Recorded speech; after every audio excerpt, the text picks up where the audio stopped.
Welcoming fans to the Utah Lacrosse Report Podcast. I'm your host, Tim Haslam. Today I'm joined by Bountiful head coach Peter Jordan, one of the longest tenured coaches in Utah high school lacrosse, and a guy who's been deeply connected to the sport his entire life.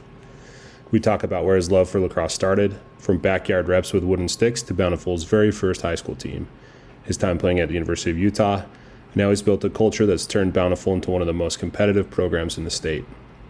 We also get into this year's Red Hawk squad, what makes them special, the grind of a tough region schedule, and what it means to coach alongside former players and even family.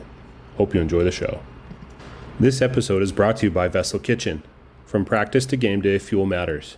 At Vessel Kitchen, everything's made from scratch with clean, high-quality ingredients so you can recover faster and play harder. Eat well, do well. Welcome to the show, Coach. How are you? I'm good. I appreciate you having me on. Yeah, thanks for joining me today. Excited to talk to you. You know, one of the longtime coaches. You probably have one of the higher tenures in high school lacrosse, which is pretty exciting. Yeah, let's get into it. When did you start playing lacrosse? So I started playing. Again, there's two answers there. I started playing. Like the first time I picked up a stick, I was pretty young. My father grew up in New York. My grandfather was a professor at West Point.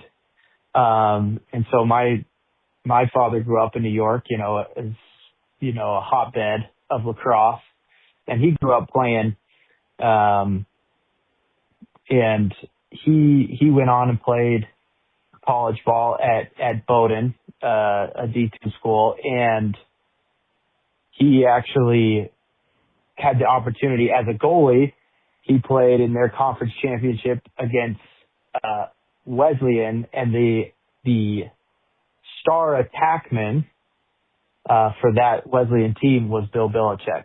So that's always a cool little lacrosse story we like to tell in our family because not a lot of people got to beat Bill Belichick, and my dad was one of them, albeit not in football, but still.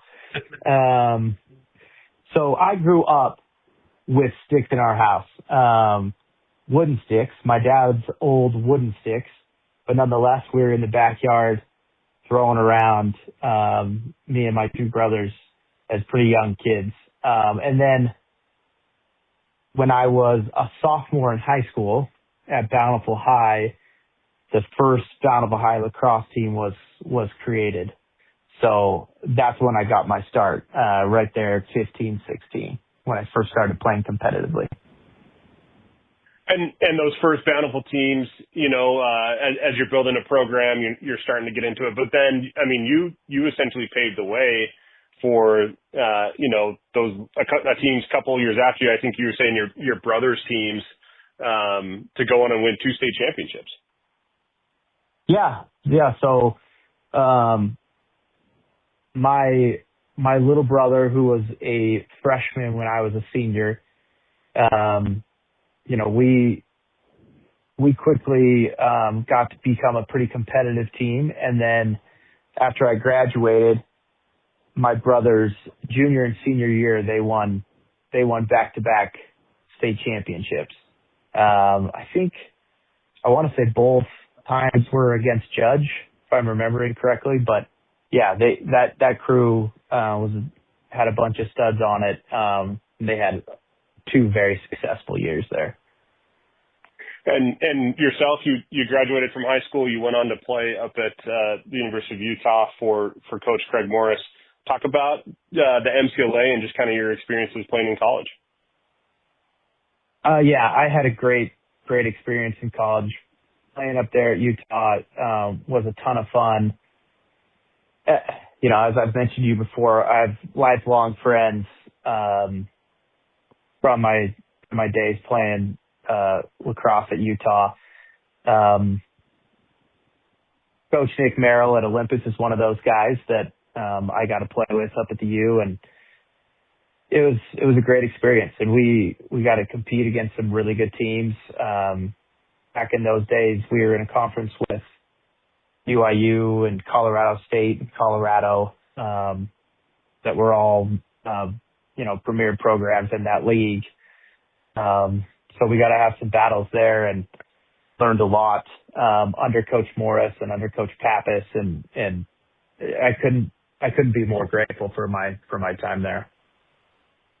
And you graduate from Utah, and got right back into the sport, coaching at Bountiful High.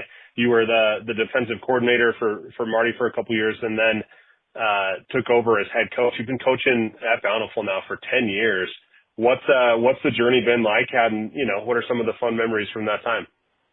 Yeah, it's been an incredible journey. I've had so much fun doing it. The things you remember the most are the connections you get to make with kids. And, I think most people that really love coaching, really love it because the people you get to coach, and, getting to see a kid like figure stuff out and succeed is super rewarding. Over the years, that's really been where all the memories are. And watching kids come back to the program. I've got 3 coaches on my staff that I coached, and that have gone on and started their lives and gotten married and moved back to Bountiful, and now are a part of my coaching staff, and I get to continue to see them. And so it's been incredible over the years. And this is our home, and so I really can't imagine doing it anywhere else. Yeah, absolutely. And one of those players you talked about who's back on your staff down in Hampshire, just a phenomenal goalie there at Bountiful, and then at BYU. What are the other staff members, and what do they bring to the table? So Jack Fabrizio, you might remember that name. He was a stud at Bountiful, and then went on and had a very successful career at Bountiful, or at BYU. And he coaches with me now, does a fantastic job, just, really brings a wealth of knowledge to the offensive side. A guy that connects really well with the kids, and they all look up to him a lot. And then Nate Taylor is another guy that I coached, and he went on and played some college ball at a few different places. He unfortunately has not had the best luck with injuries. He's had some knee issues and a few knee surgeries, so he's had to take a break from his playing days. But now he's helping coach and coaches my JV team and my freshman sophomore team, and just does an incredible job. So it's great to have those guys around and bringing their knowledge back to Bountiful.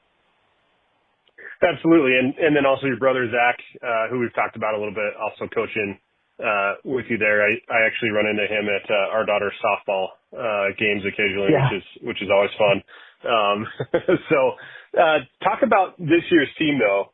At this point that we're recording this, 11-2 on the season. At times you were number 1 in the RPI. What is it about this year's team that is so special? One thing is most of these guys have a lot of in-game experience at this point.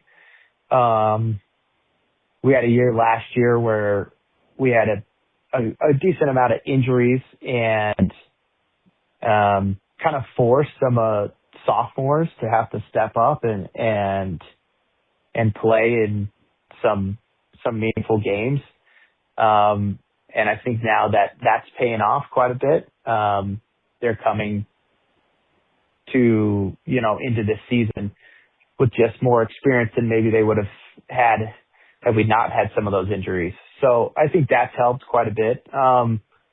They're tough kids. They want to win. They're competitors. Most of them are multi-sport athletes, which I think helps quite a bit. I also coach football at Bountiful High, so I'm definitely out there at football practice every day recruiting for the lacrosse team. And that's paid off quite a bit. I think our whole starting secondary is on my team. And are great players. Our starting middle linebackers are on our team. So we are big believers in multi-sport athlete. I've got a handful of basketball players, and I think there's so much to learn from other sports and learn how to use your body in different ways that makes can really help you be a great lacrosse player. So I think a combination of all those things, and this is a team with a lot of heart. So I think that's led to a lot of our success this year. And Bountiful as a whole has made it to the state championship game in basketball this year. Is that right? Yeah. So in boys basketball, they made it to the state championship.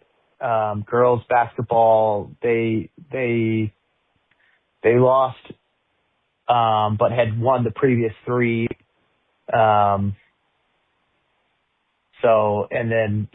We've had a pretty good amount of success at Bountiful across sports. So a lot of these kids, a lot of these football guys on my team, we won a state championship a couple of years ago, and they were able to be in that environment, right? That highly competitive environment. And I think that kind of stuff pays off. Yeah, absolutely. As you see your classmates having success, it can rub off a little bit. And, as a athletic program, school wide, it can definitely have some success as well, which, obviously Bountiful has been in that boat. You start this season this year, knock off a couple of good teams, then you go and play Park City. To be honest, Coach, Park City, losing to them is not anything to hang, no reason to hang your head, because I think they might beat everyone this year. We'll see. But then you reel off just a bunch of great wins. They can play for sure. Yeah. And then, you end up beating Olympus 7-6. You talked about your relationship with Coach Merrill, and you and I spoke after the game that this was the first time Bountiful beat Olympus in what was it, 5, 6, 7 years. Talk about just the last couple of games, and then also just the game against Brighton, and then 3 games remaining on the schedule, and just hit on those a little bit. Sure. Yeah. We're in the thick of region play right now, and with the new region alignments that happened this year, we find ourselves in a very tough region. I think it's one of, if not the most tough, the toughest region in lacrosse when you're talking about teams like Alta and Olympus and Brighton, who are perennial top tier teams. So you have to get yourself ready to play those guys, which isn't an easy task. And all three of those teams are having a lot of success this year and have been having success for a long time. So our game against Olympus was a rock fight. And we're lucky to come out of there with one more goal, but we knew, Nick does such a fantastic job with his teams. They're always super, super smart teams, very well coached, great athletes up and down the roster. And they play with a lot of class, which I think is a testament to him and his staff. They're not going to get caught up in any of the bull crap. They just come out and go to work. And they've had our number for a long time. So, it was definitely good to get that monkey off our back this year. But like I said, in this region, you got to turn around and a day later play a team like Brighton after you get that Olympus win. So, it's tough. And Brighton, Chris does a great job with his squad. They are super well coached. They're super disciplined, super patient bunch, that again have athletes up and down that roster. So they came out and, it was, really in the second half where they just kind of, we let that thing get away from us, and they ran away, with that thing in the second half. And, lacrosse is a game of runs, right? And you got to try to shorten your opponent's runs and extend your own. And, if you're not careful, you get snowballed, right? Which is exactly what happened, against Brighton and, earlier in the year against PC as well. And Park City's a team that you can't make mistakes against because they punish you for it. And Brighton's in that same vein. So we've got 3 left now, and, one being Woods Cross, the crosstown rival tomorrow. And then Skyline on Friday, and then we turn around and play that great Alpha team next week. So, you just are constantly trying to learn from the last one while you're preparing for the next one. But that's spring lacrosse here in Utah. So it happens quick. I like that. Preparing for the next one while learning from the last one. And sometimes that has to happen in a short amount of time, with a turnaround and whatnot. Talk about, the culture side of Bountiful Lacrosse. What are things you're doing, to build the culture there? Whether it's team meals, service projects, like I've heard it all. What are the Red Hawks doing these days? Sure. Yeah, we want our guys to have, a lunch pail mentality. You just come and you go to work and you work hard, and you play tough and you play through the whistle. And when you step on the field, you're ready to go. And when the game's over, you shake your opponent's hand, and win or lose, you're on to the next one. And we try to make sure that our kids play together. And the most successful teams, I think, are teams that I don't need everybody to be best friends, but I believe that it's important that you have your teammate their best interest in mind and at first, and put your teammates in front of yourself. And I think you can find a lot of success that way. So we do stuff like team dinners and try to do different events to help bring the kids together and feel that camaraderie. But yeah, I'd say that's kind of the culture we try to work towards. Just work hard, play hard, be tough, smart lacrosse players.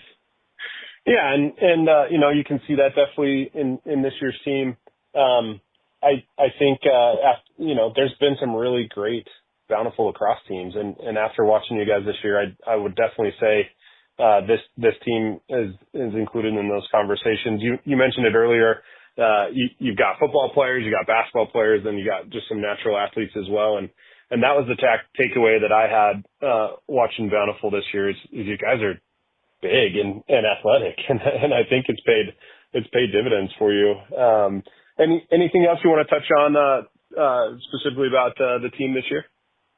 No, I think that's it. I think we have tried to make sure that we go and find athletes, and sometimes that's a kid that's picking up a stick for the very first time.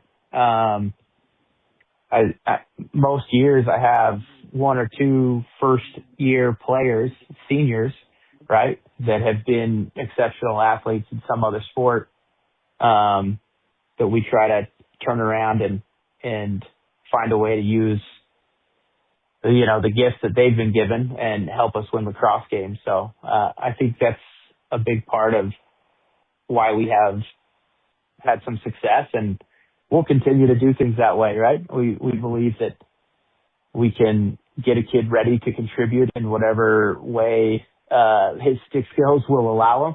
But if you're a great athlete, we want you out on the field helping us. So. Yeah, absolutely. Okay, couple other questions for you. what has been your favorite coaching moment so far? Oh, that's a tough one. Favorite coaching moment so far. We've had some great wins in the past. We've had some really fun wins in the past. And it's, those moments are always tied to seeing your kids figure stuff out and be successful. And,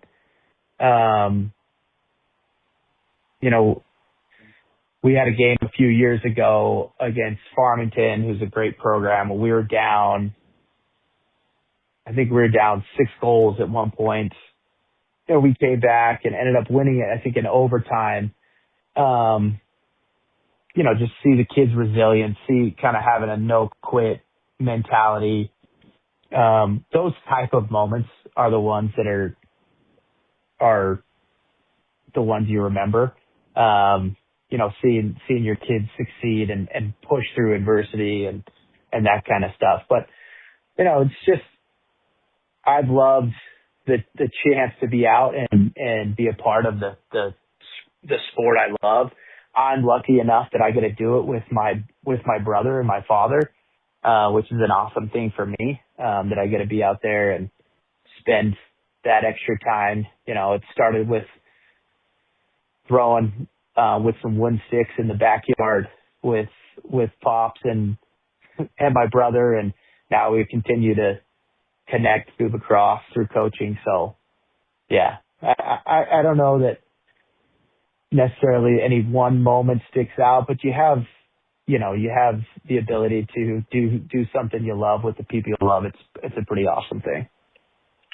Absolutely.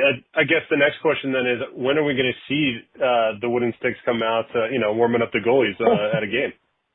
You might actually benefit from your shot. You might get some shot speed up practicing with those heavy wooden sticks and then switching over to one of these new sticks. Those things were heavy, and in the backyard receiving checks from your older brother holding a 2x4 essentially was not a pleasant experience. But yeah, maybe we do got. I'm sure my dad has them somewhere still, so we probably could pull those out and dust them off. Yeah. Yeah, if nothing else, at least just hang them on the wall because they're pretty cool regardless, which is pretty fun. Okay, exactly. Last question for you. You're going out to eat on a Friday night in Bountiful or Davis County. Where are you heading? Ooh. So for me in Bountiful, I'd have to give the shout out to Royal India. Okay. On Main Street. I don't know if you know it, if you've ever eaten there. Little tiny place on Bountiful's little tiny Main Street. Fantastic Indian food. Their chicken coconut korma, unbelievable. So if you're in Bountiful and you like Indian food, I'd say that's the spot. Okay. I feel Bountiful has a couple hidden gems. And so it's always fun. It's always fun hearing what everyone else thinks. I love Te Amo, the pizza place, and then definitely. There's a Taste of Thai. There's a Thai place by the Cold Stone that's pretty solid as well. Yep. And now I'm spacing on the name too, but you're absolutely right. That's a great Thai place. Yeah. Okay. Very good. Coach Jordan, thanks for coming on the show today. Really appreciate it. And best of luck to Bountiful as the season winds up here. Yeah, appreciate it. I appreciate you having me on. And thank you for the opportunity.